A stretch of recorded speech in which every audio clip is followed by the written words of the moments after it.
Hello guys, welcome back to mister Padhakku. आज मैं बात करने वाला हूँ द मिडनाइट लाइब्रेरी के बारे में। इस बुक के ऑथर मैट हेग चिल्ड्रन और एडल्ट फिक्शन के फेमस राइटर हैं। डोमेस्टिक रियलिटी को रिप्रेजेंट करने वाली राइटिंग स्टाइल इनकी स्पेशलिटी है और ये बुक भी ऐसी ही लिखी गई है, जिसकी वजह से ही ये बुक अभी Goodreads choice awards for best fiction के लिए नॉमिनेटेड है। ये बुक 2020 में पब्लिश की गई है by Canongate books limited और ये अराउंड 265 पेजेस की एक साइंस फिक्शन बुक है। इस बुक की स्टोरी शुरू होती है नोरा नाम की एक लड़की के साथ, जिसका आज का दिन काफ़ी बुरा गुजरा है। उसे उसकी जॉब से निकाल दिया गया, लोगों ने अपने फेलियर्स के लिए उसे ब्लेम किया। नोरा की कैट एक कार एक्सीडेंट में मर गई और भी बहुत कुछ। पर ऐसा उसके साथ पहली बार नहीं हुआ है, बल्कि पिछले कई सालों से रोज़ होता आ रहा है।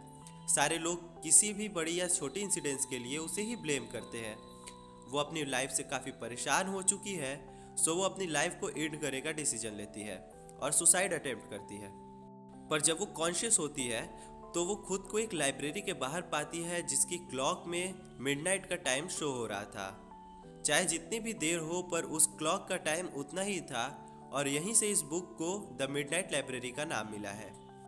फाइनली नोरा लाइब्रेरी में एंटर करती है और उसे पता चलता है कि यहाँ वो अपनी उन डिसीजंस को चेंज करके एक अलग लाइफ जी सकती है, जिनकी वजह से उसे काफ़ी रिग्रेट हुआ हो और सम हाउ उसके सुसाइड करने में भी उन डिसीजंस का रोल हो। असल में वो मिडनाइट लाइब्रेरी लाइफ और डेथ के बीच की एग्जिस्टेंस थी, जहाँ नोरा को अलग अलग यूनिवर्स में मौजूद खुद को एक्सपीरियंस करने का चांस मिला। मिडनाइट लाइब्रेरी के कॉन्सेप्ट को समझाने के लिए एरविन स्क्रॉन्डेनियर के most famous the cat experiment का सहारा लेते हुए क्वांटम सुपरपोजिशन प्रिंसिपल को बेस बनाया गया है।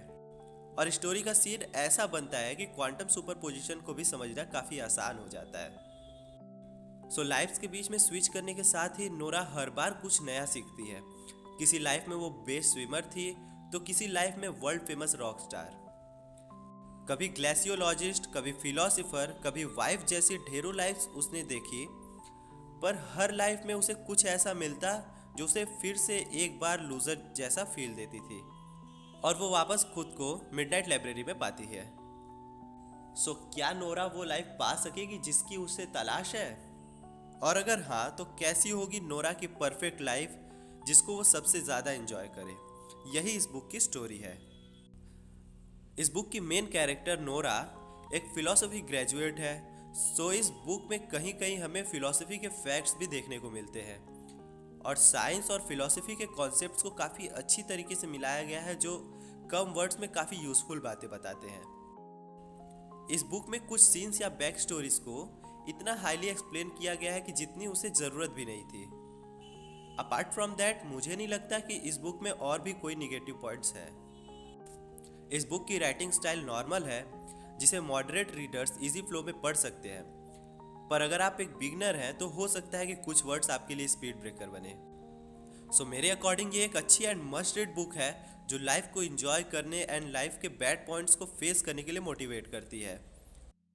तो ये थी इस बुक की रिव्यू। अगर आपको ये बुक पसंद आई हो तो इसे अमेजन या फ्लिपकार्ट से ऑर्डर कर सकते हैं। तो दोस्तों, आज की वीडियो में बस इतना ही। मिलते हैं नेक्स्ट वीडियो में, तब तक के लिए बाय बाय।